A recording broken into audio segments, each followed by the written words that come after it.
జగన్ ఎక్కడికన్నా వెళ్ళాడు అంటే, అవి పరామర్శ కార్యక్రమాలా? పబ్లిసిటీ కార్యక్రమాలా? ఎవరికీ అర్థం కాదు.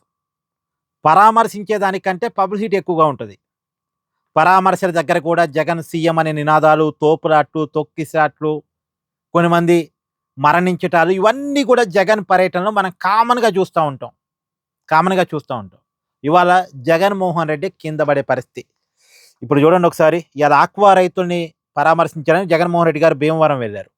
అక్కడ స్టేజ్ మీదకి కార్యకర్తలంతా వెళ్లారు. చూడండి ఇది పరిస్థితి.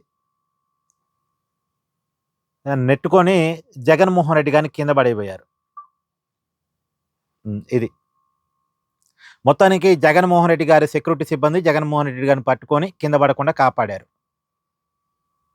స్టేజ్ మీదకి అందరూ ఒక్కసారిగా వెళ్ళటం వల్ల అక్కడ తొక్కిసలాట జరిగి, తోపులాట జరిగి జగన్‌మోహన్ రెడ్డి గారు కింద పడే పరిస్థితి. హ్మ్.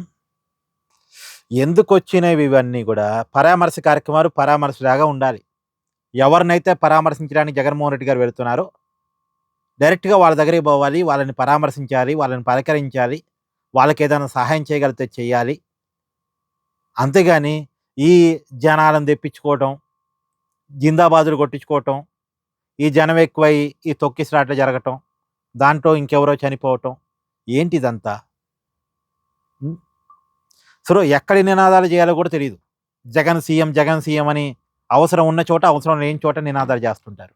ఒకవేళ జగన్ సీఎం కావాలని కోరిక నిజంగా జనంలో నిజంగా ఉంటే 2029 ఎన్నికల సమయంలో చూపించుకోవచ్చు. ప్రజలే చూపిస్తారు గదా! కానీ ఇప్పుడు ఈ అనవసరమైన నినాదాలు, అనవసరమైన చోట నినాదాలు, అనవసరమైన చోట అనవసరమైన హంగామా వృధా కదా! సో, మొత్తానికి ఆక్వా రైతుల్ని పరామర్శించడానికి వెళ్ళటం మంచిదే. కానీ ఆ రైతుల పరామర్శ వరకే జగన్ పరిమితం అయితే మంచిగుండేది. ఇంగో ఇలా పబ్లిసిటీ స్టంట్ చేయటం. చివరికి ఇయాల జగన్‌మోహన్ రెడ్డి గారు కింద పడే వరకొచ్చింది. సో, దీని నుంచైనా జగన్‌మోహన్ రెడ్డి గారు రియలైజ్ అవుతారా? నా ఉద్దేశంలో కాకపోవచ్చేమో. Thank you.